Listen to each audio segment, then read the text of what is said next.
పలుకులలోనే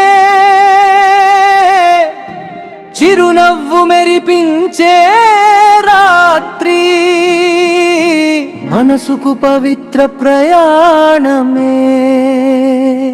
పగలు ఆకలి దాహాల్ని అణచి మనసులోని అహంకారాన్ని జయించే సమయం.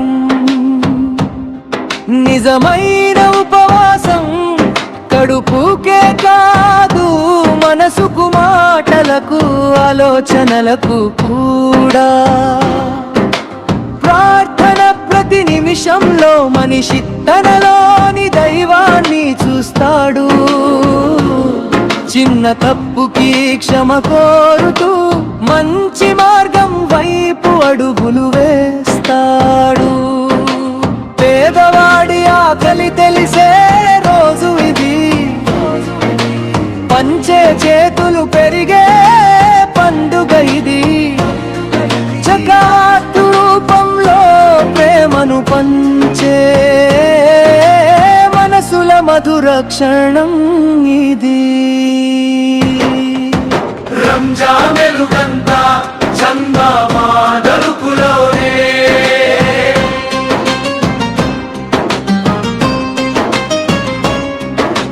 గడియారం టిక్టాక్ల మధ్య మనసు ఒక్కసారి ఆగిన వేళ, అదే రంజాన్ మొదలయ్యే క్షణం. ఇది కేవలం ఆకలి కథ కాదు, అలవాట్లను విడిచే యుద్ధం, మనలో మనమే ఎదుర్కొనే నిశ్శబ్దపు పోరాటం. చూపులకు కనిపించని లోపాలు ఉపవాసం కాంతిలో వెలుగుతాయి. మాటలలో దాగిన గాయాలు క్షమలో మెల్లగా కరిగిపోతాయి. నీరు తాగకపోవడం కన్నా కోపాన్ని ఆపడం గొప్పది.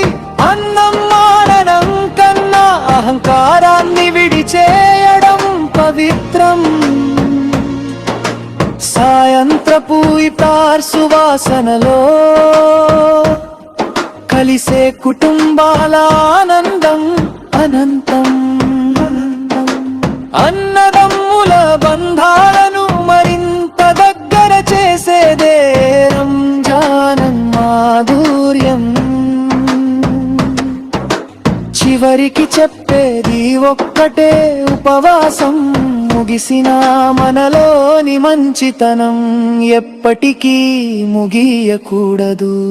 రంజాన్ అంటే ఆత్మశుద్ధియే, ప్రేమ పంచుకోవడం, మనిషిని మంచి మనిషిగా మార్చే మార్గం.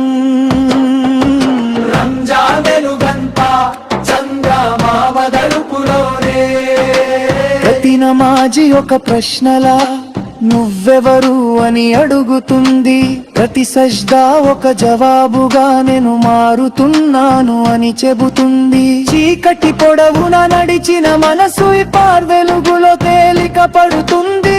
అక్కడ రొట్టె కన్నా సంతోషమే ఎక్కువగా పంచబడుతుంది. రంజాన్ ముగిసిన రోజు కాదు, కొత్త జీవితం మొదలయ్యే ఉదయం.